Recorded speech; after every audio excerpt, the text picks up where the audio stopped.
सा कहना चाह रहे हैं।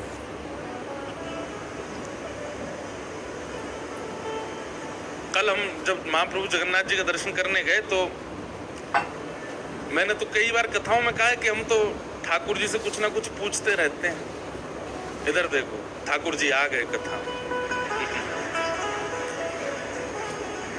तो कथा में लाइट जाए तो समझो ठाकुर जी आ गए।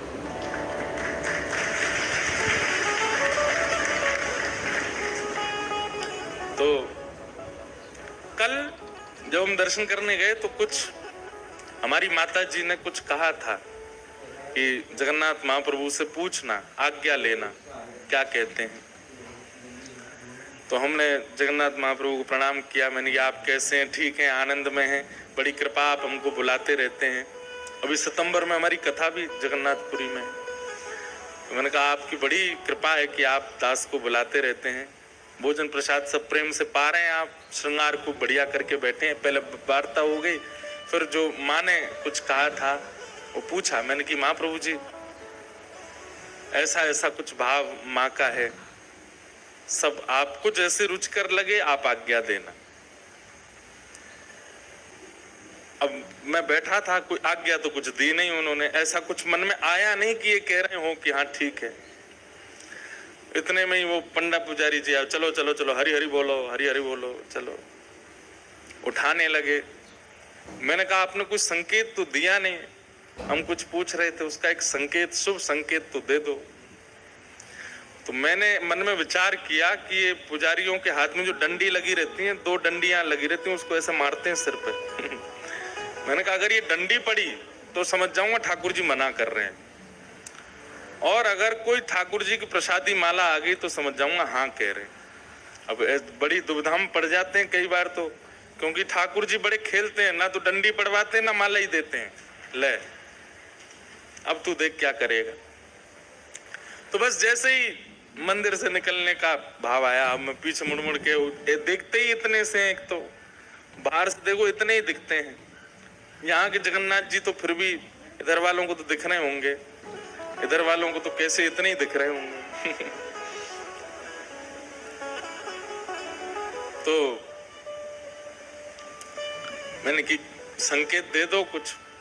इतने में ही बस कहा ही था, एक पुजारी जी भीतर थे, वो पहचान गए, दौड़ गए, रुको रुको रुको रुको व्यास जी, रुको रुको रुको, जोली करो। तो मैं वस्त्र आगे किया, उसमें तुलसी जी पधरा दी और फिर ठाकुर जी के श्री अंग का कमल पधरा दी। लो ऐसे हमारे ठाकुर जी हैं श्री जगन्नाथ जी। तो ठाकुर जी ऐसा नहीं कि कान में आके कुछ कहते होंगे या आपको बैठा के बोलते होंगे। जब आप सेवा में निमग्न हो जाते हैं तो आपको अनुभव भी हो जाता है कि ठाकुर जी क्या संकेत कर रहे हैं, और या फिर इस प्रकार से कुछ ना कुछ संकेत इधर उधर के कर देते हैं।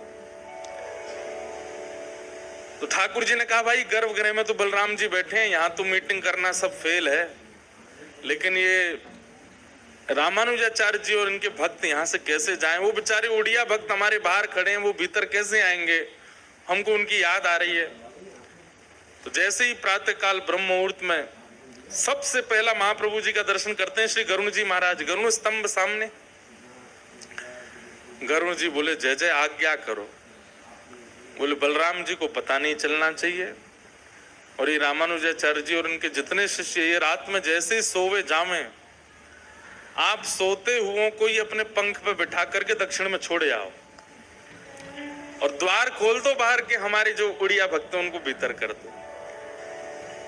अर्धरात्रि का समय, और यहाँ सब प्रसाद पाकर के शयन के लिए गए थे, और इतने में गरुण जी सब भक्तों को अपनी कमर पर बिठाए, किसी को भी पता नहीं चला। भाई योग निद्रा तो ठाकुर जी करना बहुत अच्छे से जानते हैं। जब कंस के कारागृह में प्रकट हुए तो कंस और सारे दरबान कितनी गहरी नींद में सोए।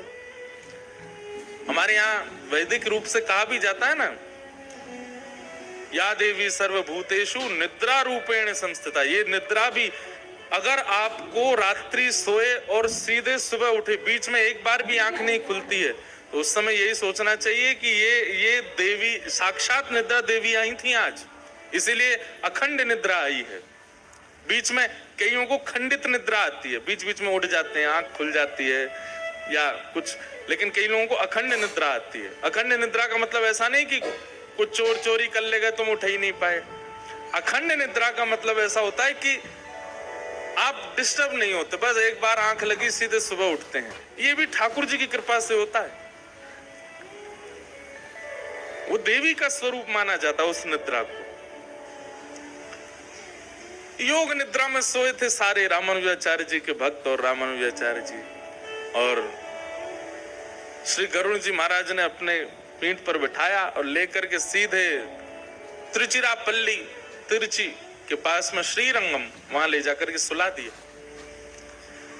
जैसे मंगला का समय हुआ, महाप्रभु जी श्री रामानुजाचार्य जी और सब भक्त उठे तो देख करके घबरा गए, बोले खंबे बदल गए, छत बदल गई, कमरे बदल गए, ये हुआ क्या? इधर उधर दौड़े, बोले कहाँ आ गए हम लोग। जैसे ही भवनों से बाहर निकल के देखा तो श्री रंगनाथ भगवान का गोपुरम दिखाई दिया। तब अरे ये तो हम दक्षिण में आ गए। तब श्री रामानुजाचार्य जी मंद मंद मुस्काने लगे, बोले जय हो महाप्रभु जी, खुद ही वेदों का निर्माण करवाया है, खुद ही वैदिक नियम बनाए हैं, खुद ही पालन नहीं कर रहे हैं। क्यों? क्योंकि भाव की सेवा ठाकुर जी को बहुत प्रिय लगती है।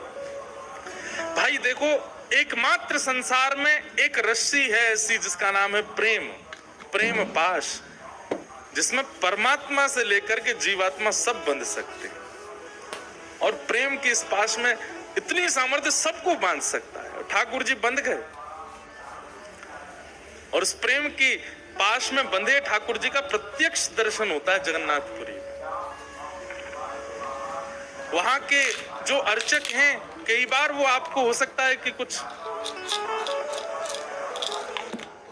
कई बार हो सकता है कि आपको कुछ ऐसा कह दें या कुछ करें, पर फिर भी ठाकुर जी को वो वैसे ही प्रिय हैं, इसलिए उनको वैसे ही स्वीकार कर, इसलिए वो सत्य स्वरूप है।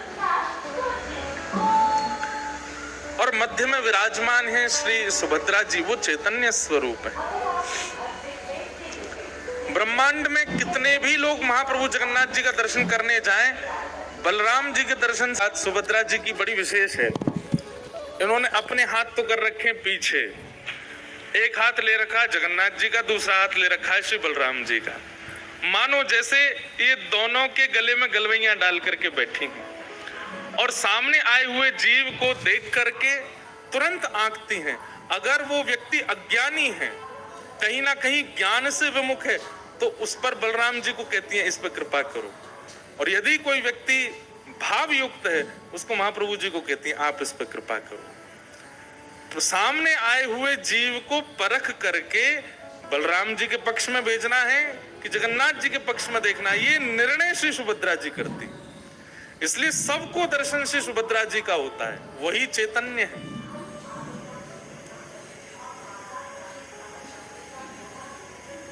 और वाम पाश में विराजमान जो श्री महाप्रभु जगन्नाथ हैं, ये कौन है? ये आनंद स्वरूप है, सत्य, चैतन्य और आनंद, सच्चिदानंद रूपाय, वो आनंद स्वरूप है। बलराम जी को देख करके हो सकता है आपके मन से श्लोक भी आ जाए, आपके मंत्र से कोई जय हो बलराम जी महाराज की जय हो, सुभद्रा जी को देख करके भी जय, सुभद्रा मैया की जय हो। जगन्नाथ जी को देख करके तो भूल जाते हैं, इनको देख करके तो बस मुख प्रसन्न हो जाता है, नेत्र सजल हो जाते हैं, रोंगटे खड़े हो जाते हैं, और बस लगता है कोई धक्का ना दे, कोई आगे ना बढ़ा, बस इनको देखते रहें। क्यों? क्योंकि आनंद घन है, साक्षात आनंद स्वरूप। ऐसे सच्चिदानंद रूप श्री जगन्नाथ महाप्रभु को हम बारंबार प्रणाम करते हैं। आगे लाइट सच्चिदानंद रूपाय विश्वोत्पत्त्यादि है तवे, जो विश्व की उत्पत्ति, पालन और संहार करते हैं। तापत्रय विनाशाय श्री कृष्णाय वयं नमः। विश्व की उत्पत्ति, पालन, संहार करने वाले ऐसे श्री कृष्ण को हम बारंबार प्रणाम करते हैं, बारंबार वंदन करते हैं। इतने भाव हैं श्री जगन्नाथ जी के लिए, रह रह करके याद आते हैं। अब ये कुछ भाव बता दें, अब ऐसा कुछ सुना दें, अब ऐसा कुछ कह दें। इतने श्री जगन्नाथ जी के भाव। हम तो कहते हैं अपनी कथा में कि भारतवर्ष में सब जगह ठाकुर जी प्रत्यक्ष विराजमान हैं, लेकिन फिर भी महाप्रभु जगन्नाथ जी को अगर आप देख लेते हैं तो ये समझ लीजिए साक्षात श्री कृष्ण को देख करके आए, साक्षात परब्रह्म का दर्शन करके आए, प्रत्यक्ष ठाकुर जी श्री जगन्नाथ महाप्रभु। ऐसे श्री कृष्ण को हम बारंबार प्रणाम करते हैं। भागवत जी का महात्मा आज हम थोड़ा सा कह देते हैं। नारद जी महाराज पृथ्वी पर भ्रमण कर रहे थे और भ्रमण करते हुए जैसे वृंदावन पहुंचे तो श्री वृंदावन में जाकर के देखा एक युवती है परम सुंदरी, उसकी गोद में 2 वृद्ध हैं। वो युवती साक्षात भक्ति है और उसकी गोद में जो 2 वृद्ध हैं वो उसके पुत्र हैं। एक बात याद रखिएगा,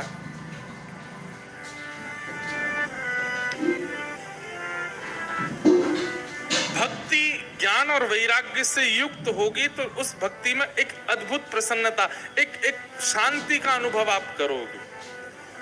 कई बार भक्त जीव भी भक्ति को प्राप्त करने के बाद भी कहीं ना कहीं अप्रसन्न सा रहता है। भक्ति के बाद की जो अप्रसन्नता है ये इस बात का कहीं ना कहीं प्रमाण है कि आपकी भक्ति परिपूर्ण रूप से आपको प्राप्त नहीं हुई है। नहीं तो भक्ति प्राप्त करने वाला व्यक्ति कभी अप्रसन्न नहीं हो सकता किसी भी स्थिति में।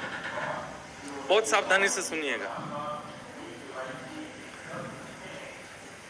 आप लोग मीराबाई का चरित्र सुनते हैं, जगन्नाथपुरी के श्री माधवदास जी का चरित्र सुनते हैं, श्री चैतन्य महाप्रभु का चरित्र सुनते हैं। इस बार महाप्रभु चैतन्य जी के विषय में भी कुछ अनुभव करने का प्रयास करेंगे इस कथा में।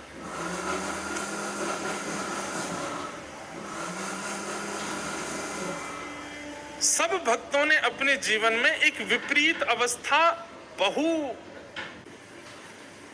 लेकिन उस विपरीत अवस्था में भी बेचैन नहीं हो रहे। इसका मतलब क्या है कि भक्ति विपरीतता को हावी नहीं होने देती। लेकिन अगर किसी पर हो रही है, भक्ति करता है फिर भी विपरीत अवस्था उसको बेचैन कर रही है, इसका मतलब है कि भक्ति परिपूर्ण रूप से आई नहीं है जीवन। औषधि लेने के बाद भी बुखार नहीं जा रहा है, खांसी नहीं जा रही है, इसका मतलब क्या है? या तो औषधि ढंग से नहीं ली गई है या फिर आप परहेज नहीं कर रहे हो। 2 बात हो सकती हैं। आप नाम जप भी करते हैं, तिलक भी लगाते हैं, कथा भी सुनते हैं, लेकिन फिर भी विपरीत अवस्था आपके ऊपर हावी होती है। विपरीत अवस्था का आना एक बात है और विपरीत अवस्था के आने पर उसका हावी होना दूसरी बात है। विपरीतता आवे लेकिन हावी ना होवे, परेशान ना करे आपको, आप उसमें भी प्रसन्नता से निकल जाओ।